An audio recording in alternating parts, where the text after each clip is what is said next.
So I was never a Lord of the Rings kind of guy. I was never a fan of those films. I have seen the first three films. I watched them all once in the cinemas when I was a kid. And I think that's the only time I've ever seen these films. I mean, they're long films, so they're not on my like priority to watch again list. Like, I will get around to watching them again. Like, I've got them all on DVD. I haven't gone around to watching them. Like, I'll get them on Blu-ray or something eventually. I'll give them another watch sometime, but you know, they're not on my priority list. I mean, the fact that they're so long is, you know, obviously putting me off from watching them. Like, even like Apocalypse Now, I really don't want to watch that film because it's so long. I might enjoy it, but Jesus Christ, let's just say the running time isn't exactly, you know, encouraging me to. So the first three films, I didn't necessarily think they were bad films. I'm just not a Lord of the Rings kind of guy. They're not my cup of tea. They weren't bad films, they weren't great to me, of course. Like, they have their fans, don't get me wrong. The films, they obviously have their fans. So, for me, they were just okay films. Like, I don't know, they were just okay. I can't remember much about them, though. Like, all I really remember is, like, a giant spider, a volcano, Gollum, and a bunch of really huge, long-ass battles. Like, it's not as if I could pick one battle out either. They're all the same to me. All of the battles are just really, like, they all just blend together, so I can't really tell them apart or anything. But I just remember, like, bits and pieces from the films. So, I've never read any of the books either. I've got them in my house, never read them. Same for The Hobbit, haven't read Hobbit. So, moving on to The Hobbit, and An Unexpected Journey, which is possibly one of the worst movie titles I've ever heard in my life. I mean, it's almost, or maybe the equivalent to Saw 3D. I mean, Saw 3D, now that's a bad title. So you know your movie's bad when I'm comparing, you know your movie title's bad when I'm comparing it to Saw 3D. I mean, like, An Unexpected Journey, is that a chapter in the book? Or is it just like a really lame-ass decision on the producer's part? Either way, whatever the reason, I really didn't like the title. Moving on to the actual movie. So the story of the movie is that Gandalf and a bunch of dwarfs, they recruit Bilbo Baggins, who is the Hobbit, to go to this dragon to steal some treasure from it or something. Like, I watched this movie a long time ago in the cinemas. I can't remember much about it. So I watched it in 3D IMAX HFR. So which, you've got quite a combination there. So, to start off with, I'm going to talk about HFR. So, okay, so for those of you who don't know, the film was, the film was released in 24, it was filmed in 48 frames per second, aka HFR, high frame rate. And it was also filmed in 24 frames per second. If you don't know what frames per second is, it's how many frames are in every second. So basically the gist of it, the gist that you need to know with this is that films are filmed in 24 frames per second. And I believe The Hobbit is the first film to be filmed in 48 frames per second, I believe. I believe so. Don't quote me on it, but I think it's the first ever film to be made in 48 frames per second. I don't know, maybe some really old film made in like 1920 or something was like shot in 48 frames per second. I don't know, some silent film I don't know about. But The Hobbit, as far as to my knowledge, it's the first ever film shot in 48 frames per second. The reason they prefer not to shoot in 48 frames per second is a number of reasons. The only one I can really remember is because it's really expensive to film in 48 frames per second. And I suppose producers are just like a bit concerned about the average moviegoer might not be open to the idea of 48 frames per second. Because for 48 frames per second, for those of you who don't realise or haven't figured this out yet, it's more frames than 24 frames per second. So you're seeing more stuff in every second. You're seeing more images every second.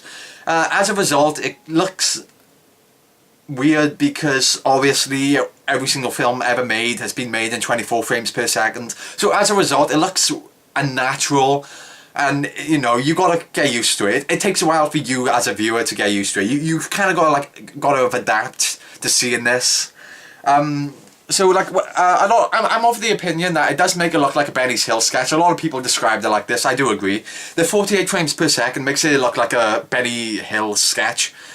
You know, it makes it look like everything's in fast motion, and it's really bizarre to watch. Like, I went into this with an open mind. I was kind of like, yeah, sure, maybe it will look like a Benny Hill sketch, but let's just try and concentrate on the film and just appreciate the 48 frames per second for what it is. So that's kind of what I try to do, and Overall, so what's my opinion on 48 frames per second? I don't know. It's just, I don't see what the big deal is. I don't know. If it's really that much more expensive to film at 48 frames per second, it's really not necessary. I don't see the big deal. It didn't make it any more spectacular than 24 frames per second. That's my honest opinion. It didn't make much of a difference to me. Like, I guess it kind of looked more clear. Like, they are right, when the camera swings or pans across something, you don't get a blur. There's no blur when the camera swings, like, or moves. There's no blur effect like you get in 24 frames per second. So things look a lot more clear and natural, but it's not that big of a difference in my opinion. And it's just, if it's that much trouble to film in 48 frames per second, I say don't bother. You're not really you're not enhancing my viewing experience at all. I mean, the only thing so special about The Hobbit is the novelty that it is filmed in 48 frames per second. Like, the only reason I chose to watch this in 48 frames per second was obviously because I obviously didn't know what a film would be like to watch in 48 frames per second. So, you know, in case it was like the first ever film made in 48 frames per second, I was like, well, I better watch this, just so I can talk about it in my review. And also so I can just say the people I've watched in 48 frames per second, you know, to brag to everyone. So overall, 48 frames per second, it's not a big deal. It's not necessary for me. It didn't, like, I haven't seen the film in 24 frames per second. When I get the chance to, I will watch this again in 24 frames per second. So I kind of have something to compare to. But, I don't know, 48 frames per second was the big deal. Nothing special. Not worth your time. Don't go out of your way to see it in 48 frames per second. Mind you, by the time I'm doing this review, everyone has already seen the film by now, or at least most people have. Okay, so it was shot in 3D. No, it was converted in 3D, I believe, post-converted. If I'm not mistaken, 1 or 2 scenes or sequences were shot in 3D. I think the first sequence was shot in 3D, wherever the first sequence was, because there's a lot of woods in this film. So, like I said before, I haven't read the book, so I'm not going to be like, you know, picking apart any inaccuracies or anything to the book. Like, I'm just viewing this as a standalone film. I'm watching and reviewing this as a film, because that's, you know, I haven't read the book, so I can't compare it to anything. But let's talk about the 3D quickly, get out of the way. The 3D, there's nothing popping out the screen, so it's more of the immersive environments, atmospheric 3D. If you love that stuff, good for you. I can't stand it. It's total horseshit in my opinion. I like the gimmicky pop out of the camera 3D, the fun 3D. That's the only kind of 3D that I like. And so obviously I didn't like the 3D in this. So if you like the atmospheric 3D, well, good for you. This film is for you in 3D, I suppose. I was never a fan of the atmospheric 3D. I've never understood this whole immersive phrase everyone's going on about. I just don't get it. So the 3D wasn't for me, I'm just saying that. And also, there were moments in the film where stuff kind of came out, was supposed to come out the camera. Like, some rocks would get like shattered, and all of the fragments of the rock would like rain down on the screen. When that happened, I never felt as if something was coming out of the screen, although that's never happened to me. Like, the last time any movie has kind of made me feel as if something was coming out of the screen was the title sequence for Resident Evil Afterlife. You know, when the titles like kind of whoosh, you know, come out the screen. That's the last thing in the world in any 3D movie that has made me think, oh, that kind of came out the screen a little bit. Almost could, you know, reach out and grab it. But like, 3D films never seem to work on me when stuff is supposed to pop out the screen. I'm not sure if I'm just getting old, or maybe the cinemas I go to suck. I don't know what's happening. Or maybe I'm just sitting in the wrong place in the room. Apparently the 3D works best if you're like sitting in the center, I think. Anyway, let's move on from the 3D. So if you love the atmospheric kind of 3D, the film will appeal to you in that regard. Okay, so onto the film itself. I don't know. It's just really average. I would say it's above average, but like I said, I'm not a Lord of the Rings kind of guy. If you like the first 3 movies and you're a fan of these films, or if you at least enjoy the first 3 movies, you'll love this one. You'll like it. Like I said before, I'm not a fan of them. I was never a fan of them. I just thought they were okay. Same for this. I just thought it was okay. Too long. I mean, I am one of those people. It's too long. It's longer than it should be. There's a lot of stuff you could cut out which doesn't need to be here, and a lot of it is just stuff like fan service, like the villain from the first three movies showing up. You know, the White Wizard, I don't know his name, the White Wizard guy. See, that's how much I know about these movies. But he briefly shows up. I do know that wasn't in the book. His character is not in the book at all. I know that. So you could have cut that out, but that was more of like fan service or whatever. But there's numerous other scenes which I could have cut out to reduce the runtime. I mean, this movie, like, it's 2 hours and 40 minutes, so... like, how long are the other movies? I believe the other movies are like 3 hours long in there. I'm not sure. I can't remember, but I think this is one of the shortest films out of the out of the series. I think this is like the shortest film out of the series, or the second shortest, I believe. But yeah, I'm just one of those people. It's too long. Like, if you enjoy the movies and you're like really into this world, this universe, you're getting more of what you love. So the longer running time will be a good thing for you, because you'll get more of what you love. But as I've been saying throughout this whole entire review, I wasn't a fan of the Lord of the Rings movies, so it was just purgatory for me. I mean, that's a strong word, but like it wasn't hell or anything. Like the last, let's say, 20 minutes of the movie, I was getting really fidgety and just like, I was like, oh, Jesus Christ, just please end now. I've had enough. So by the end of the movie, I was just like getting really pissed off at the movie. I was like, please just end. I wasn't happy. The movie goes on for a bit too long. That's an understatement. Like, trim off like a half an hour or even an hour, and then the movie's bearable to me. Like, I wouldn't want to watch this movie again. Alright, well, I would watch it once again just to see it in 24 frames per second. But that's really it. I don't think I would ever watch the film again. I mean, it's, like I said, it's just too long for me. I'm not into the Lord of the Rings mythology or universe or anything, so, you know, it was grinding on my nerves and my patience towards the end of this movie. Let's talk about the special effects. So the special effects, special effects is decent, I guess. Is this just me, or did Gollum look weird in this? I'm pretty sure Gollum looked better than... He looked better in the first three movies than what he does in this movie. I don't know, the CGI kind of felt off on him in this movie. I'm not sure if that's the 3D or the 48 frames per second, but I don't know, he looked a bit weird in here. I don't know, I didn't like the CGI on him. In my opinion, it was a bit off for me. The special effects, they range from good to bad, I suppose. You know, you got the middle, mediocre bits, you got the bad bits, you got the good bits. Nothing spectacular. Like the orcs, they look terrible. The orcs, they were bad. Like, there were some shots where it genuinely looked like a video game. Like, a lot of people did say this, like, oh yeah, the Ogre King, I think that was his name, the Ogre King, he looked awful too. But a lot of people have used this comment or phrase that some shots or sequences of this movie literally look like a video game due to the 48 frames per second and the shitty special effects. And it's a phrase, and I'm gonna have to agree with them. It literally looks like a video game. Some of these shots, I was like, oh, like, you know, literally, it looks like a video game. That's all I'm saying. So the effects range from shit to mediocre to good. It's like a pinball machine. It's bouncing back and forth between them.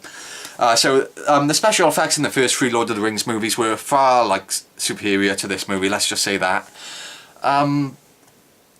This movie, I guess, as far as the villain goes, I guess the White Orc was the villain, and he was pretty bad. Like, you know, a villain was really bad when you walk away from a movie and you're actually thinking, oh, that villain sucked, man. I mean, for the most part, like, when villains are really mediocre or average, you kind of forget about them. So, like, say if you're someone who, like, you know, does YouTube reviews on movies or whatever, so like when you kind of walk away from the movie, if a villain's really mediocre, you kind of just like forget about the villain and you don't really mention it in the review. But this villain was bad enough for me to notice and state that he was bad. Like, when I walked out of the cinema, I was kind of like, that was a really shit villain when I think about it. Like, he was bad enough to make me actually say it out loud. So I gotta say, the villain was pretty bad. I mean, the villain is the White Orc, I guess. And the CGI on him sucked. The CGI sucked. And he's just a terrible villain, I felt. Like, he wasn't threatening, intimidating, interesting at all. I mean, coming off The Dark Knight Rises, in which I think Bane was, like, amazing. Like, and a lot of people have a problem with Bane's voice, but I love Bane. I thought Bane was awesome. But, like, coming off, like, recent films like that, which had, like, really strong villains, and Skyfall, again, a really strong villain. it's just like this villain sucked. Like, wow, he was really bland. He was really bad. I'm just saying, the villain sucked. So let's move on. I felt as if the film went downhill as soon as they left the Shire. Everything in the Shire was great. I was like, you know, I was like really into it. I was really listening to everything. And then as soon as they left the Shire, that's when I very quickly began to lose interest. As soon as they left the Shire, like, this was my interest. Up, oh, really interesting. Left the Shire, down. Like, it didn't go down that fast, but it very, you know, it started to steadily decline from that point onwards. Like, you know, The Lord of the Rings, it's pretty much people walking the movie. A lot of people say this shit is like, a lot of the fans say stuff like, well, this is the 4th movie now, so you know what to expect. Like, the other Lord of the Rings, like, it's basically a formula of people walking, random action scene, people walking, random action scene. That's basically the Lord of the Rings movies. And it's the same for The Hobbit. And what people... But the thing is, with The Hobbit, that's literally all it is, as opposed to the other movies where it's like people walking, random action scene. But then you often have like several different storylines going on, because you got stuff like I don't know, like there's like 2 separate groups as far as I can remember in Lord of the Rings. So you have got like some variation and variety in the storylines and the scenes. But with this, it's just people walking, random action scene, people walking, etc, etc. It never ends. That's literally all it is. A lot of people or fans use this excuse, which is, well, this is the 4th film in the series, so you know what to expect now, so why are you complaining? Because I'm doing a review. Like, I'm not going to ignore what I didn't like about the movie. I mean, yeah, this is the 4th thing in the movie, and I'm just saying, I still don't like it. I don't like the, like, formula, we can say, of the movie. Is like, even the action scenes, I didn't find them that interesting. The action scenes, they were just really mediocre or whatever. Nothing was too spectacular to me. You know, nothing made me raise my eye or anything. I'm trying, like, even the rock giants, like, I guess that's supposed to be really spectacular. The special effects on the rock giants was really good. I watched this in 3D, mind you, and 3D helps mask bad special effects. So, the special effects may have been really bad, but I can't tell because I watched it in 3D. But I watched it in 3D, 48 frames per second, and I'm saying the special effects on the rock giants was actually pretty decent. But moving on, so the action scenes overall were just really boring. Like, especially towards the end as well. That burning tree sequence, man, if you've seen it, the film kind of ends on a climax. The climax involves a bunch of burning trees and a fight scene amongst the burning trees. And holy shit, I was bored out of my mind. During that scene, I was just like, please, you know, just please end. I can't bear to watch this anymore. Like, Jesus, like I said, the movie was too long for me. So, especially by that scene, I was just like, Jesus Christ, just end, for the love of God. What else can we talk about here? Gollum? Oh, before we get to Gollum, 2 more things. So, the troll scene I felt was terrible. When I sat there watching this, I was like, wow, this scene is like an abomination. It's an abomination. The humour and everything in that scene, it left a really sour taste in my mouth. Thankfully, no one in the cinema laughed along with this. I hope everyone felt as awkward as I did watching this scene, because the jokes kind of felt really flat, and it was just like a really awkward silence in the cinema. Like, through the room, it was just, everyone kind of was just really quiet, and I felt kind of awkward sitting there because the jokes were falling flat on their face all the time. Like, oh, you know what I'm talking about? What scene should we refer to as the ogre scene? You know, shit like Bilbo's saying shit like, oh, they all got parasites, you don't want to eat them. And they're all like, what are you talking about? Or traitor and stuff like that. It's like, what, really? Is that line, are those lines lifted directly from the book? I really hated that scene, just saying. Okay, so moving on, some of the action scenes, or like some of the shots kind of moved on a bit too fast, so I suppose the editing is poor, I guess that's what you would say. Like, there were occasional moments where I was like, what the hell just happened in an action scene? I'm not sure if the 48 frames per second is because of this, because 48 frames per second, it does make things look like it's in fast motion, so maybe that contributed to why I couldn't tell what was going on in some scenes of the movie, or perhaps whoever edited this just did a bad job. There were there's like a sequence of shots, like there's 3 shots in an action scene which last a split second each, or even less than a split second each. So it's kind of like shot. So it's like shot, split second, cuts, shots, split second, cut. Like, so, you know, it's like split second cut, quarter of a second cuts, quarter of a second cut, a tenth of a second cut. Sometimes some of these strings, let's call them like some of the strings of shots kind of moved on way too fast, and the shots were too fast. And like they moved too fast for me to comprehend what the hell was going on sometimes. So I guess I would you would say that's poor editing, I suppose. So there we go, poor editing in some of the scenes, some of the action scenes. Let's talk about Gollum scene. Everyone in the room I was in, or not everyone, but quite a fair number of people were laughing their asses off at Gollum. I never found Gollum that interesting of a character or that entertaining, to be honest. He's pretty iconic, I guess, but like I don't see what's so funny about him. Like, I guess everyone just loves the way he talks. I don't get it. I don't get the appeal. I don't see what's so funny. Like, I always laugh at really inappropriate things in movies. Like, in The Dark Knight Rises, there were several things I laughed out loud at, and like everyone was like quiet in the cinema. I was the only person laughing out loud at this. Like, I do that often with movies like The Amazing Spider-Man. I will laugh at things which I kind of find funny in my own weird way, and like everyone's kind of like, you know, what are you laughing at? So I often laugh at inappropriate things in movies anyway, and so especially when something's trying to be funny, like basically I guess I have a weird sense of humour, I suppose, but I didn't laugh at Gollum's scene at all. In fact, I was getting really pissed off because everyone else was laughing. I was like, what's that? I don't get it. I don't get the appeal for Gollum. Like, well, everyone laughs at, or at least everyone in the room I was with was laughing at his lines, so I was kind of like, I don't know, I just didn't like his lines. I don't find them funny or entertaining. I don't see the big deal about Gollum, whatever, you know. Moving on. No, that's it. That's all I have to say. So that's The Hobbit. So it's you know what to expect by now if you've seen the first 3 movies. It's exactly the same. Well, no, I mean, like, you know, the formula is the same. People walking, random action scene. People walking, random action scene. Rinse and repeat. That's the whole entire movie for 2 hours and 40 minutes.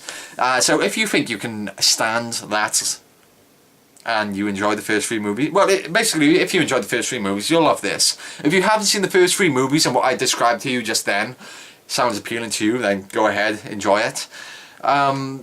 If you didn't like the first 3 movies, no way in hell would you like this. Stay far away from this movie. Unless you're on your quest to watch every single movie ever made, stay far away from this movie if you did not like the first 3 movies. This movie's just gonna be the pinnacle of everything you hate if you hated the first 3 movies. Like, just stay away. You know, it's the same thing. The villain sucked as well. The villain was like, now, don't get me wrong. Now, although I'm sounding I bet I sound really negative about this movie right now. I am being pretty negative, I will admit, about this movie. But having said all these bad or negative things about the movie, I will say I still did I enjoy it? It was bearable, I could say, that much. I really liked the first 30 minutes when they were in the Shire. I got a kick out of that. That was fun. Like, I was really interested in everything. That was fun. That was all fun, them in the Shire. I really enjoyed that scene. And, like, even though I've kind of... you know, like I said, I bet I sound really negative about this movie, but having said all this stuff, I was still relatively entertained, I suppose. But the last 20 minutes of the movie was when I was starting to like really get fidgety in my seat. I was like, Jesus, just end now. I was like really getting irritated. Like the movie was like a cheese grater, sandpaper on my skin at that point. I was like, just stop. Just stop. Yeah, okay, I'm leaving it at that. So having said all those bad things, I still kind of enjoy the movie. I'd give it a 6 out of 10. It's above average. It's not a bad movie necessarily. It's just the same as the first 3 Lord of the Rings movies, which I didn't really enjoy much. I just thought they were okay. Same to this movie. Well, a bit above average, I'll just say that. So that's The Hobbit. I know I'm really late on this. Like, I watched it ages ago. And I've got another movie which I would like to do a review on straight after this, which I'm going to record straight after this, which I... watched a very long time ago. Okay, I'm gonna leave it at that. So that's my review on The Hobbit. Hopefully I didn't piss off too much Lord of the Rings fans, and I'm leaving it at that. So thanks for watching. See ya.